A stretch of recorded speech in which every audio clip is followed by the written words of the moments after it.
Oke, masih seputar saham untuk pemula dalam pembelajaran fundamental analisa.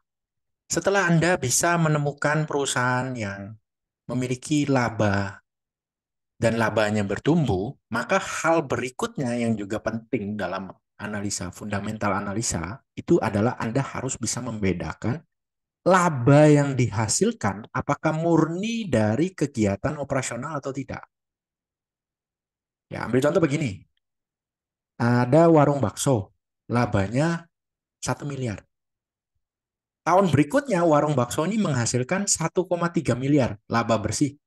Ya. Dan ternyata setelah ditelaah, dari 1,3 miliar ini, 500 jutanya merupakan hasil penjualan aset warungnya, yaitu misalnya mobil, seharga 500 juta. Jadi sebenarnya laba operasionalnya atau laba usahanya itu kan hanya 800 juta. Tahun lalu, laba operasionalnya adalah misalnya 1,1 miliar. Ya, laba bersihnya 1 miliar.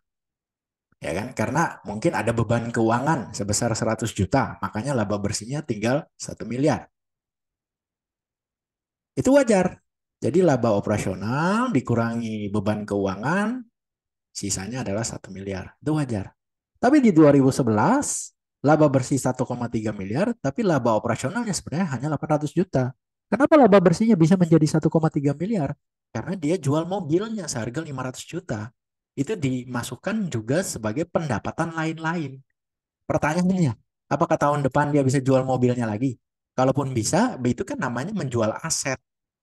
Nah, itu adalah ciri-ciri perusahaan yang kurang baik. Artinya labanya terlihat, kalau Anda melihat dari sisi laba bersih, labanya terlihat bertumbuh 1 miliar menjadi 1,3 miliar.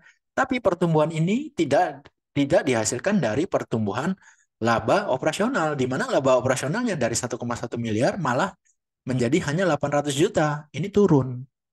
Seperti itu. Nah, saya akan berikan langsung contohnya ya. Di sini kita bisa melihat saham Bumi Resource. Ya, di sini saya buat laporan keuangan menjadi tahunan, 1 tahunan. Anda bisa lihat di 2021, laba usahanya itu 1,7 triliun. 1,7 triliun. Kemudian laba sebelum pajak, Anda bisa lihat di sini, menjadi 4,1 triliun. What? Kenapa bisa begitu? Karena ada ini, penghasilan atau beban lain-lain. Nah, kalau beban kan mengurangi. Kalau penghasilan lain-lain berarti dia menambah laba usaha. Penghasilan dari mana? Bisa saja untung kurs, bisa saja revaluasi aset, ya kan? Bisa saja jual aset. Yang mana semua ini bukanlah merupakan keuntungan yang didapatkan dari kegiatan operasional utamanya. Jualan bakso terus mendapatkan pendapatan lain dari menjual mobilnya sendiri. Itu kan mobilnya sendiri bukan pendapatan operasional namanya. Dan tidak mungkin dia setiap tahun jual mobilnya sendiri terus. Ada berapa biji mobil dia? Begitu. Tidak bisa juga setiap tahun dapat untung kurs, bisa juga rugi kurs. Ya kan? Jadi perusahaan yang memiliki pendapatan lain-lain yang signifikan jumlahnya, Anda mesti waspada. Apalagi di sini Anda bisa lihat ya, sering sekali terjadi di mana, ambil contoh nih, tahun 2017 Anda bisa lihat, laba usahanya rugi malah 285 miliar. Jadi bukan laba tapi rugi 285 miliar. Secara bisnis dia batu bara dia rugi 285 miliar. Tapi Anda lihat sebelum pajak labanya adalah 4, hampir 4,2 T. Didapat dari mana? Penghasilan atau beban lain-lain. Lah ini kacau, Pak. Lu bisnis batu bara, bisnis lu rugi, tapi secara hasil akhir lu untung. Untungnya dari mana? Penghasilan lain-lain, Pak. Gitu. Ini lu ini maklar atau gimana ya? Ini bahaya. Ya, yang seperti ini bukanlah perusahaan yang benar-benar sehat, benar-benar solid, bukan. Ya. Contoh yang perusahaan yang tidak neko-neko, jualannya benar, nggak pernah macam-macam. Itu salah satunya Unilever. Nah, yang benar itu adalah seperti ini. Anda bisa lihat misalnya contoh 2018. Ya, 2018. Laba usaha 12,279 miliar. Laba usaha 12 triliun 279 miliar. Laba sebelum pajak 12 triliun 186 miliar. Mengecil. Jadi yang benar itu adalah laba usaha menuju laba sebelum pajak ataupun laba usaha menuju laba bersih itu angkanya mengecil, ya. Mengecil. Itu yang benar. Anda bisa lihat di sini, mengecil, ya. Anda bisa lihat di sini, mengecil. Kenapa? Ya ini harusnya beban lain-lain. Ambil contoh rugi kurs, ya kan? Seperti itu. Beban keuangan lain-lain. Jadi beban harusnya bukan pendapatan kalau lain-lain itu.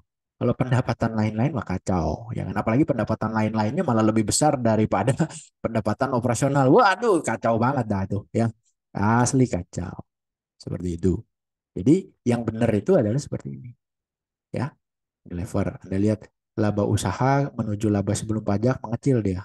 Menuju ke laba bersih lebih kecil lagi. Karena kan harus bayar pajak nih. Dari ini kan laba sebelum pajak, dipotong pajak, ya kan? Inilah bersihnya.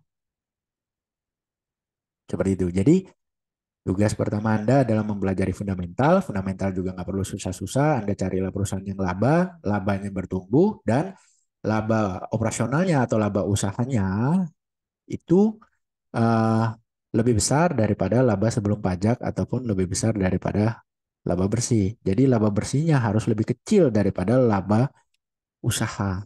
Jadi mengkerucut ke bawah. Anda lihat ini kan, ini omset berapa ya kan?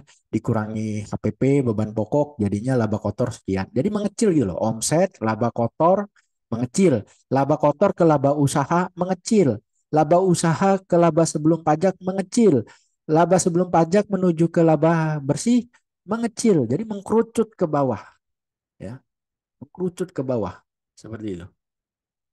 Itu yang normalnya seperti itu, bukan yang bagus ya. Normalnya seperti itu.